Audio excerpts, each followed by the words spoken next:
What's up, YouTube? It is your boy JB, and I'm here tonight with the review of Cloak and Dagger Season 2, Episode number 10, also known as the season finale, and the episode was titled Level Up. So, bittersweet, you guys. Like I said, this is a season finale episode, and we're going to be off. We're not certain if we're getting a Season 3. I hope we get a Season 3. And like I said, we're just going to be off until next year. So, man. So, before we even get into the video, and I'm going to probably mention this again before the video, by the time I get to the end of the video. But, since this show won't be coming on for a while, I'm trying to find some more shows to talk about in the interim before we get, like to the fall shows. Like, I know Black Lightning is coming back in the fall. Not Catwoman, but Batwoman is coming in the fall. So I'm thinking about, and I am picking up, what did I just say? Black Lightning and Batwoman. I'm picking up those two shows. I am going to do those shows when they do premiere. So I will do those. But in the interim for the summer, because there's not a lot that's coming up this summer. So I just want some ideas of shows that, you guys who watch my videos, who are into sci-fi, superhero, all kind of stuff like that. I did just see a show that's coming on the Sci-Fi Network. That's a DC show, Krypton. I might binge watch that for season 1 and be ready for it on June 12th, which is in a few weeks. So I might watch that. I'm not entirely sold on it yet. But also, here's another show that I'm throwing up an idea about. Does anybody out there watch Fear the Walking Dead? Because I used to watch Fear the Walking Dead and I used to watch The Walking Dead. But I got behind on both of them and I'm going to catch up on them eventually. So if that's something that, you guys would like to see, let me know about that as well. So without further ado, we're just going to go ahead and just jump right into tonight's episode. All right, so the opening of the episode, it was really, really interesting, and I still am slightly confused about the opening of the episode because the episode opens and we see a girl in a car and we're not sure what's going on, and then we see her with this mask on her head and she starts to pull the mask down and it looks like a mask of a bee. So then we see people running out of the bank, and they're robbing the bank. And they're killing people, they killed the security guard. And, then we see, they get into the car. When they get in the car, the getaway driver has disappeared. And then you can hear some police sirens, and the police car rolls up. And when the police car crashed, the policeman was not in the car as well. So then we figure out that, they're disappearing because you can hear Andre's trumpet playing, and then you see Andre in his in the dimension that he's in, and then you can see the getaway driver and the cop show up in there, and I'm like, and I still don't understand what the significance of that was. Like, I was confused, still confused. If anybody understood it, please leave in the comments what that meant. Because like I said, I was just thoroughly confused. Okay, so then with Tandy and Ty, we see Tandy and we see Ty where we left them off last week. Remember, Tandy shot her knife through Tyrone and it went through Andre. So Tandy was like, is he dead? And Tyrone is like, no, he's not dead. I think whatever, Andre had planned, he had already completed it before we even got here. And so then, Tandy's like, well, we got to find a way to find him, go after him, and stop him. So then we see them with Evita. And, we see Evita with a deck of cards in her hands. And she's flipping over the cards. And I'm like, is it like, and I was kind of confused. I'm like, so is this supposed to be like her reading some tarot cards or something? Because she's telling certain things about what's going on. So then we see Tyrone on the floor. And we see Evita with a nail gun. And she's just nailing. And, he's like, is this even necessary? And, so what it is she's doing that so that way, they can open the door so that way that both, Tyrone and Tandy can go through. And then Tandy is like, well, the only way that that door opens is when Tyrone is truly afraid of something. So then, Tyrone, he comes out of his jacket and the door does open. So Evita lights a candle, and she tells him that, as long as his candle stays lit, then you guys will be able to come back. And they were like, well, what happens if, the candle does go out?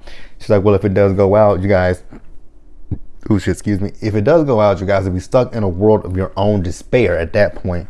And I'm like, oh shit, that's horrible. That has to be so fucking horrible. So yeah, we're gonna move on.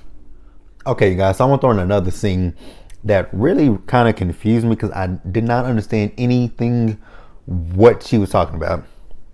So there was this scene where Bridget, she went and she was talking to Mina.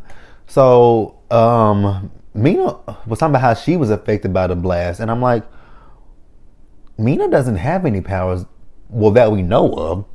So I don't know what Mina was talking about. She was talking about control, but she also was doing an MRI on Bridget. But out of nowhere, Mina disappeared. But again, I was just confused about the conversation that Bridget and Mina were having, because I remember Mina was doing the subject on those mice earlier in this season. Or was that last? No, that was this season when she was doing the subject on those rats or the mice, whichever one you want to call them. But I never knew Mina was affected by the blast that happened last year. The only person that I remember was affected by the blast is Bridget, who split off into two people, herself and Mayhem. So like I said, I was just confused when it came to Mina. What the fuck was Mina talking about? So just like with the scene earlier in this episode, if anybody understood that scene, but with the girl at the bank and this scene with Mina, please let me know what the fuck was going on, because I just was lost. All right, you guys. So we saw Evita. So Evita was trying to keep the flame from going out. So when she was trying to keep the flame from going out, we saw some figures start surrounding her, and I knew what the figures were trying to do. The figures were trying to, blow the candle out, so that way Tyrone and Tandy would be stuck in that world of despair. So then, we see Bridget steps in, and, she just kicking ass, and she is just fighting the figures. And then one of the figures unmasks himself, and it's her ex that's dead. And Bridget tells him, like, that's not really you. And he was like, he wants her to stop with the pain and the anger. And she was, she kissed him, and then, she grabbed him. And, she pulled, because I think he had some grenades attached to him, and she pulled them and kicked the bitch back, and he blew up. I'm like, that's my girl. Get that ass. Get that ass. So then, like I said, he blew up. So then, she was still fighting the other, dark figures that were there. But they eventually started getting the best of Bridget. And then we see, we see somebody just zoom by with the nail gun. I'm like, oh shit, that was Evita. Like, come on, Evita, show us what you can do. I was here for Evita. Like, come on, Evita, that's my girl. You better do that shit. Do that shit. All right, guys. So we got Tandy and Ty. So they're in his cloak, and they're sitting in front of that gas. So with all the episodes where they went inside of him, we end up at that Roxxon, gas station where the telescope is there, and they have to look through the telescope to get where they're going. Well, in this episode, there's no telescope. So, Tandy, she's just unsure of herself and what she can do. And Tyrone tells her, like, hey, man, Tandy, like, you badass. You are fucking Tandy Bowen. Like, snap out of this shit. Like, you are it. You are firecracker. You like I said, badass. The shit. Whatever other words and phrases you can come up with for Tandy, she's that bitch. So then we, Tyrone tells Tandy, like, point out the way for us. And because I think he threw something on the ground, and I didn't see what it was at first, but then I see her, and she's making a bouquet out of pennies. So with the pennies, it leads the way towards the mall. So they head towards the mall.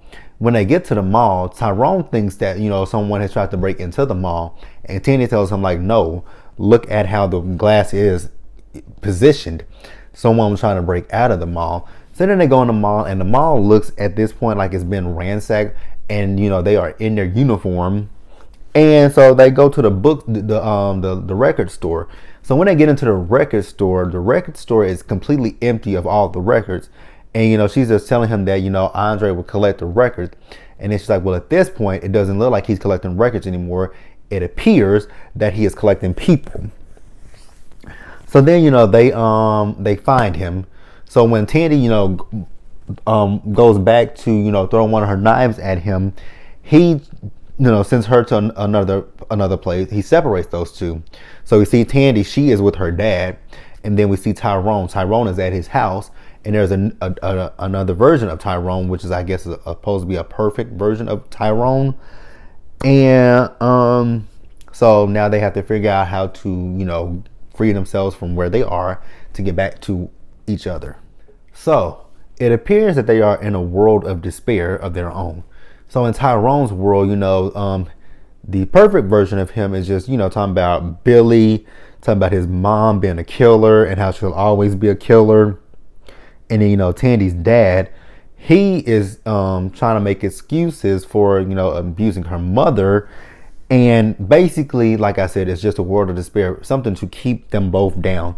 So we see Tyrone, he gets the best of his person, the version of him in his own little despair, and he escapes.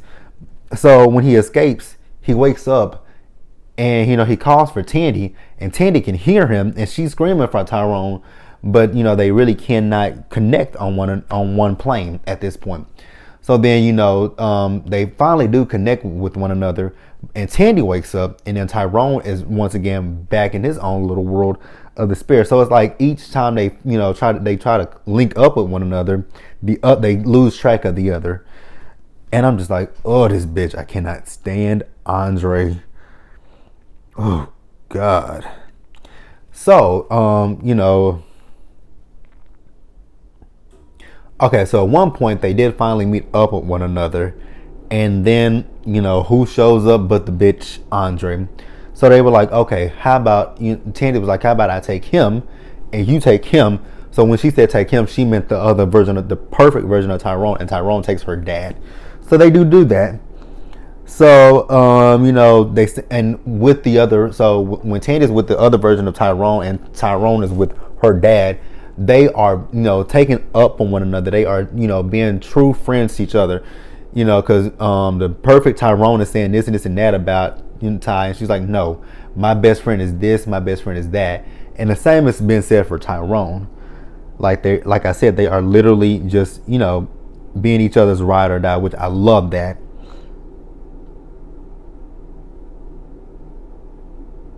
Okay, so then once they get to a good spot where they're about to link back up with each other, the bitch shows up once again, and then this time he splits them up again. He takes Tandy back to the hotel room, and her dad is in the hotel room with her. And then he takes Ty, and Ty is inside of himself with the other version of Tyrone.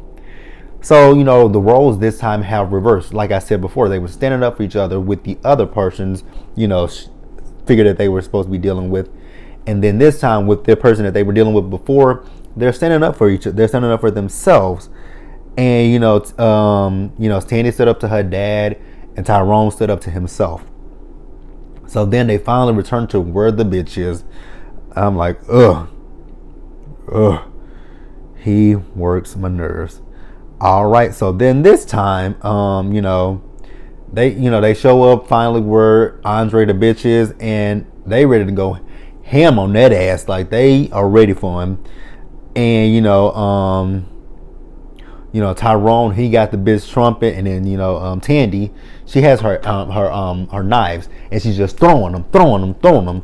He was like, you didn't do nothing to me. She's like, oh, that ain't what I was trying to do. I hit the targets that I was trying to hit. We saw her hit her mom. She hit some other people too, and they getting the best of him. Like I'm like, oh yeah, tag his ass, tag that ass, tag that ass. Whoo! I was here for it. So then, Tyrone, we see him standing in front of Andre, and then Tandy just comes out and she's like, and just stabs right into him. I'm like, that's my girl. Yes. So then they both put their hands on him and they're like, let's see what your despair is. So they go into his world of despair and, you know, they grab a record and they put the record on and it just repeats. And it's him playing the trumpet. And I'm like, about time for you to feel what you've been doing to other people, bitch. Like, bitch, it's your time to feel pain. How does it feel? Tell me, how does it feel? Don't feel good, does it, Andre? Oh, I'm so happy to see. I was just so happy for that because, man, he has literally been a pain in the ass for the last few episodes. I liked him in the beginning when I thought he was a good guy, but then when I figured out he was a piece of shit, did not like him at all. All right, and then we're gonna close it. So we see Tandy and Ty. They return to, you know, the real world, and once they're there, you know, Evita, she leaves, and then Tandy asks Bridget for a favor from a cop. Don't know what the favor is. So then we see on the news, we see that the senator was arrested, which I think the senator that was arrested was what's his name's uncle, Connor's uncle, and you know, Ty's mom and dad are together watching the TV. So then we see Evita. She is at a tomb. I don't know if that was her parents' tomb or if that's Auntie's tombstone that she was at, but she was drawn on it. And you know, we see Bridget. Bridget is, I guess she's at the police station, and you know, she's in the, you know, where they do the gun range practice, and she's hung something. Huh? What did she hang? She hung Connors with a sign on him that said guilty. I'm like, well, damn. So then we see, you know, the guys that were, you know, doing the sex trafficking and the drug dealers and the gang members. And it looks like Ty's deal is still good with them because a car pulled up with some girls in the backseat and they were like, nope, not doing that. And so then we see Tandy with her mom and she looked like she's packing up her stuff to leave. So then we see Tandy on the bus and she's joined by her pal Tyrone. So it looks like they're off. I guess they're off to try to save some more girls who've been trafficked. I guess I'm not entirely positive. Didn't understand that part at this. I didn't really understand it a whole lot. But you guys, that was the end of season 2 of Cloak and Dagger. I really, really hope we have a season 3 of Cloak and Dagger. I've enjoyed this season so much. And again, like I said earlier in the video, you guys, whatever shows you guys would like to see me review, please let me know. Like I threw out some ideas, Krypton and The Fear of the Walking Dead. If there's anything else you guys might think about, and you know, when I say so, shows like that are coming up and coming, and please don't let it be a show that's like 3 seasons in, because I don't think I'm gonna have enough time to watch 3 seasons if it's like in a 2 or 3 week time span. So if it's like maybe a season or 2, I can do that. So just let me know, and you know, we'll toss some ideas around. So you guys, like I said, this is the end of season 2. So until we meet again, I am signing off. JB signing off. See you later.